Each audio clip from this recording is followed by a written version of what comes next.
तो शुरुआत करते हैं थोंगेक अ हर्बल मास्टर पार्ट 2 की। शबा, पम और रोम्पोई तीनों शमन मुन के घर पर जाते हैं ताकि अपनी मॉम के लिए दवाई ले सकें। शमन मन कुछ मंत्र पढ़ रही होती है, तभी अचानक से वो रोने लग जाती है और बोल रही होती है कि मैं आपको बहुत ज़्यादा मिस कर रही हूँ। शबा उस समन से पूछ रही होती है कि तुम में किसकी स्पिरिट आई है। शमन कह रही होती है कि मेरे अंदर तुम्हारी मॉम की पास्ट लाइफ की बेटी की आत्मा आई है। पास्ट लाइफ में तुम्हारी मॉम ने अबॉर्शन कराया था, इसी वजह से उनके स्टमक में पेन हो रहा है। इस वजह से तुम्हें मेरी टेक केयर करनी होगी। अचानक से वो शवन गिर जाती है। फिर कुछ देर बाद जब वो उठती है, फिर वो एक डॉल लेती है और शवा को दे देती है। शवा पूछ रही होती है कि हमें डॉल का क्या करना है, तो फिर वो शवन बता रही होती है कि तुम्हें इस डॉल की केयर टेक करनी होगी। शवा वो डॉल ले लेती है और इसके बाद वो शवन को कुछ पैसे देती है उसकी सर्विस के लिए। कुछ देर बाद वो तीनों घर पे पहुंच जाते हैं। फिर शवा अपनी मॉम को सारी बातें बताती है और उन्हें वो डॉल दे देती है। इधर दूसरी ओर थोंगे अपने फ्रेंड पियाक और टून के साथ मार्केट गया होता है, लेकिन वहां पर मार्केट बंद हो गई होती है। टून गुस्से में थोंगे से बोल रहा होता है कि ये सब तुम्हारी गलती है, अगर हम जल्दी आए होते तो फिर हमें यहाँ पर कुछ लड़कियां मिल जाती। तभी वो दूसरी ओर देखते हैं, वहां पर उन्हें एक लड़की बैठी हुई दिखाई देती है, बट उसका फेस उन्हें दिखाई नहीं दे रहा होता। प्याग खुश हो जाता है और वो बोल रहा होता है कि एक ब्यूटीफुल लड़की हमारा वेट कर रही है, और ये कहकर वो तीनों उसके पास जा रहे होते हैं। पास पहुंचने के बाद प्याग उस लड़की से पूछ रहा होता है क्या तुम्हें हेल्प चाहिए। जैसे वो पीछे मुड़ती है तो फिर वो तीनों देखकर उसे चौंक जाते हैं, क्योंकि वो एक बूढ़ी औरत होती है। पियाक उस लेडी से बोल रहा होता है कि मेरा फ्रेंड थोंगे तुम्हें पसंद करता है। थोंगे के मना करता है और अपनी फिंगर पॉइंट करता है टून के ऊपर, उससे बोल रहा होता है कि ये तुम्हें पसंद करता है। वो लेडी मुस्कुराने लग जाती है और कह रही होती है कि मुझे तुम तीनों से कोई प्रॉब्लम नहीं है, तुम तीनों आकर मेरी हेल्प कर सकते हो। वो तीनों इस बात का एक भी जवाब नहीं देते और वहाँ से भाग जाते हैं। शाबा अपनी फ्रेंड चौंको के साथ फॉरेस्ट में होती है और वहाँ पर चौंको कुछ हर्ब्स तोड़ रही होती है। उसी टाइम पर चौंको को थोंगे के दिखता है, तो फिर उसकी ओर जाती है। वो तीनों खुश हो रहे होते हैं। फिर टून चौंको से बोल रहा होता है कि ये हमारी फेट है कि हम तुमसे दोबारा मिल पाए, क्यों ना हम किसी शांति वाली जगह पर चलें और वहाँ पर जाकर बात करें। पियाक टून से कहता है कि तुम सिमेट्री जा सकते हो, वहाँ पर तुम्हें शांति मिल जाएगी। शाबा गुस्से से थोंगे की ओर देख रही होती है, उससे कह रही होती है कि तुम्हें यहाँ पर नहीं चलना चाहिए, कि तुम्हारी वजह से कई सारे पौधे मर रहे हैं। वैसे भी शमन ने कहा था कि तुम कर सो, और शायद तुम्हारी वजह से मेरे मॉम के स्टमक में पेन हो रहा है। थोंगेक शबा से बोल रहा होता है कि तुम्हारी मॉम का पेन कई चीज़ों से हो सकता है, वो शायद एलिमेंट, सीजन, एज, टाइम और लोकेशन भी हो सकता है। तुम इतनी खूबसूरत हो, बट ये दुख की बात है कि तुम काफ़ी डम हो। ये बात सुनने के बाद शबा को गुस्सा आता है और वो थोंगेक को किक मार देती है। किक की वजह से थोंगे के नीचे गिर जाता है। फिर चौंको उसके पास जाती है उसे उठाने के लिए। थोंगे के शौंको का हाथ पकड़ता है और बोल रहा होता है कि तुम्हारी बॉडी की स्मेल बहुत ही अच्छी है। ये बात सुनने के बाद चौंको शर्मा जाती है। इसके बाद शबा चौंको को उठाती है और वहां से चली जाती है। अगले दिन रोम्पोई अपने साथ उस डॉल को बाथरूम में ले जाता है ताकि वो उसे नहला सके। रोम्पोई डॉल को वहीं पर छोड़कर चला जाता है कुछ लेने के लिए। फिर वहां पर शबा के फादर पहुंच जाते हैं। जैसे ही वो डॉल को देखते हैं तो फिर उन्हें डॉल बहुत ज़्यादा अगली लगती है और उस डॉल को वहां से फेंक देते हैं। तभी वहां पर रोम्पोई पहुंच जाता है। फिर वो शबा के फादर से पूछ रहा होता है कि वो डॉल कहाँ है जो यहाँ पर रखी थी। शबा के फादर से बता रहे होते हैं कि वो डॉल बहुत ज़्यादा अगली थी, इस वजह से मैंने उसे फेंक दिया। ये कहकर वो शबा की मॉम के रूम में चले जाते हैं, बट अभी भी उसकी मॉम को पेन हो रहा होता है स्टमक में। फिर वहाँ पर रोम्पोई आता है और शबा की मॉम से बोल रहा होता है कि आपका पेन अभी इस वजह से हो रहा है क्योंकि फादर ने वो डॉल फेंक दी है। वहाँ पर पम भी होता है, तो फिर वो शबा के फादर से बोल रहा होता है कि मैं एक हर्बल मास्टर को जानता हूँ, लेकिन वो शायद ही इनका इलाज करने के लिए तैयार होंगे। कुछ ही देर बाद पम और शबा दोनों मॉन्क के पास जाते हैं और वहाँ पर उनसे रिक्वेस्ट कर रहे होते हैं ताकि वो हर्बल मास्टर को मना ले इलाज करने के लिए। मॉन्क उन दोनों को टेंपल में वेट करने के लिए कहते हैं और वो थोंगेक के ग्रैंडफादर से मिलने के लिए जाते हैं उसके घर पर। थोंगेक के ग्रैंडफादर घर के बाहर बैठे होते हैं और वो उन तीनों का टेस्ट ले रहे होते हैं। थोंगेक सारे क्वेश्चन के जवाब दे रहा होता है। फिर वो अपने ग्रैंडफादर से बोल रहा होता है कि मुझे और भी चीज़ें सीखनी है। ग्रैंडफादर मना कर देते हैं और वो थोंगेक से बोल रहे होते हैं कि अभी ये सारी चीज़ें पिया को टून को नहीं आती, तो फिर तुम्हें उन्हें समझानी चाहिए। तुम्हें पता है कि ये कितना सेल्फिश है अगर तुम नॉलेज अपने पास ही रखोगे तो। तभी मॉन्क वहाँ पर पहुँच जाते हैं और वो ग्रैंडफादर से बोल रहे होते हैं कि ये भी तो सेल्फिश है अगर तुम्हारे पास नॉलेज है और तुम दूसरों का इलाज नहीं कर रहे हो। फिर ग्रैंडफादर मॉन्क से बात करने के लिए घर के बैक साइड में जाते हैं। मॉन्क ग्रैंडफादर से बोल रहे होते हैं कि तुम्हें उस पेशेंट का इलाज करना चाहिए। ग्रैंडफादर मॉन्क को बता रहे होते हैं कि मैंने कई सारे लोगों की जान बचाई है, लेकिन मैं सिर्फ एक ही पर्सन की जान नहीं बचा पाया था, तो फिर सारे लोगों ने मेरे ऊपर उसका इल्ज़ाम डाल दिया। मॉन्क बोल रहे होते हैं कि वो सब पास्ट में हुआ था, तुम्हें उसे भूल जाना चाहिए और फ्यूचर में आगे बढ़ना चाहिए। लेकिन ग्रैंडफादर नहीं मानते हैं, तो फिर मॉन्क गुस्से में वहाँ से चले जाते हैं। थोंगेके, पियाक और टून तीनों मॉन्क को देख लेते हैं, तो फिर पियाक बोल रहा होता है कि मैंने पहली बार मॉन्क को इतने गुस्से में देखा है। क्या वाकई में तुम्हारे ग्रैंडफादर इलाज नहीं करेंगे, वो इतने हार्टलेस हो गए हैं। मॉन्क टेंपल में पहुंचता है और शबा से माफ़ी मांग रहा होता है और कह रहा होता है कि मुझे माफ़ कर दो क्योंकि मैं थोंगिन को नहीं मना पाया, वो बहुत ज़्यादा ज़िद्दी है। तभी शबा खड़ी होती है और मॉन्क से बोल रही होती है कि मैं उनसे बात करूंगी, और ये कहकर वो चली जाती है। जब शबा सिमेट्री के पास पहुंचती है तभी वहां पर थोंगे के ग्रैंडफादर पहुंच जाते हैं और वो शबा से पूछ रहे होते हैं कि पेशेंट कहाँ पर है। मोंग के जाने के बाद थोंगेक अपने ग्रैंडफादर के पास जाता है और उन्हें मनाता है इलाज करने के लिए।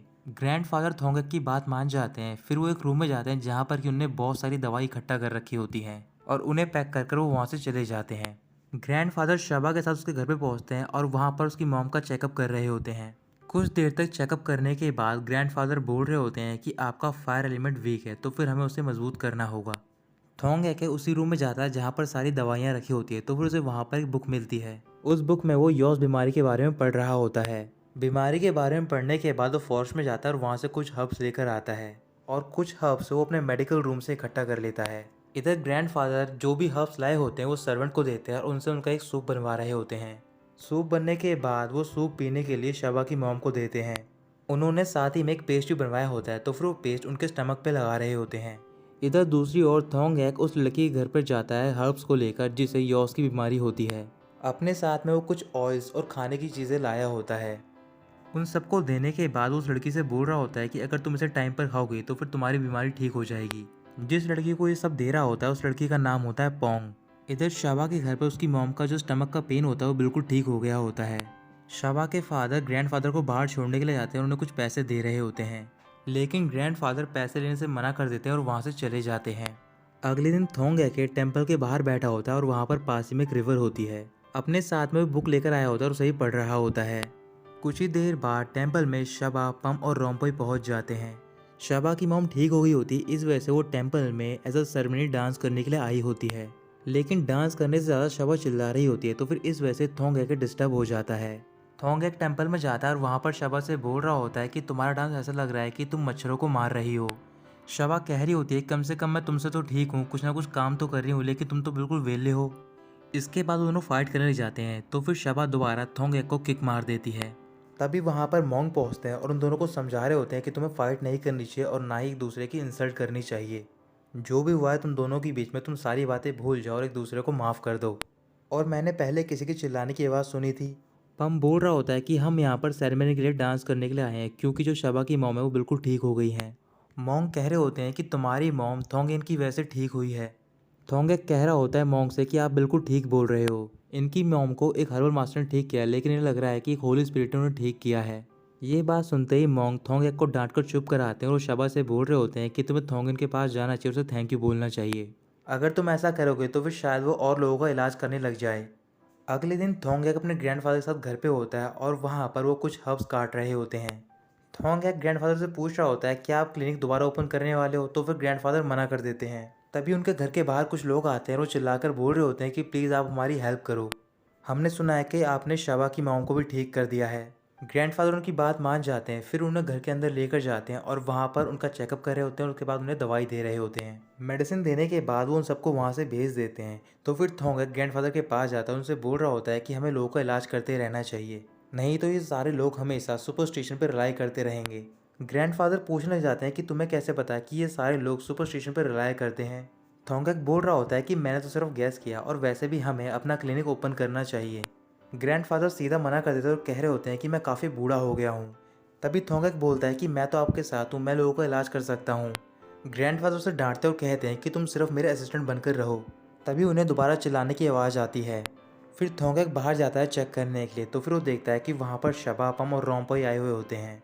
शबा थोंगैक से पूछ रही होती है कि तुम यहाँ पर क्या कर रहे हो। फिर थोंगैक उसे बता रहा होता है कि ये मेरा घर है और जो थोंगेन है वो मेरे ग्रैंडफादर हैं, अगर तुम कुछ देने के लिए आई हो तो फिर तुम मुझे दे दो, मैं उन्हें दे दूंगा। शबा मना करती है और वो कह रही होती है कि तभी तुम उस दिन विलेजर के सामने बहस कर रहे थे उस शमन से, तुम्हें हब्स के बारे में नॉलेज है और तुम वहाँ पर शो ऑफ कर रहे थे।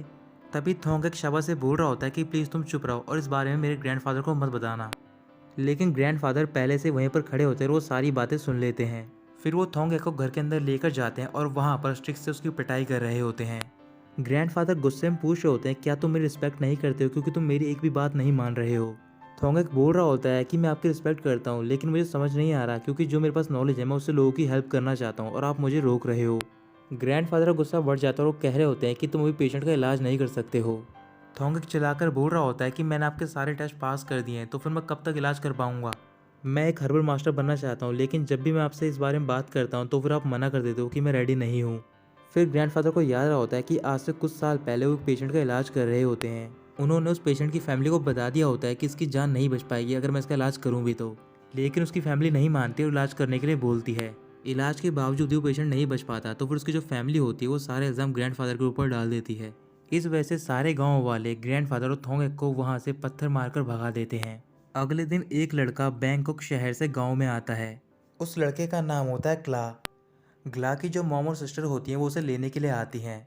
लेकिन ग्ला उनसे मिलने के बजाय वो शबा के घर पर चला जाता है। वहाँ पर पहुँचने के बाद वो शबा की मॉम की तारीफ कर रहा होता है और उन्हें गिफ्ट दे रहा होता है। शबा की मॉम बोल रही होती है, मुझे पता है कि तुम यहाँ पर शबा से मिलने के लिए आए हो लेकिन वो यहाँ पर नहीं है। वहाँ पर रोम्पोई बैठा होता है तो फिर ग्ला उसे गिफ्ट देकर पूछ रहा होता है कि तुम पहले बताओ कि शबा कहाँ पर है। वो उसे शबा की लोकेशन बता देता है और ग्ला उसे गिफ्ट दे देता है। शबा अभी स्वॉर्ड फाइटिंग की प्रैक्टिस कर रही होती है। कुछ ही देर में वहाँ पर क्ला भी पहुँच जाता है। फिर वो स्वॉर्ड लेता है और वो भी शबा से फाइट करने लग जाता है। क्ला के जो स्किल्स होते हैं वो बहुत ज़्यादा अच्छे होते हैं शबा से, इस वजह से उसे हरा देता है और पीछे से हक कर लेता है। तो दोस्तों यहीं ख़त्म होता है पार्ट 2।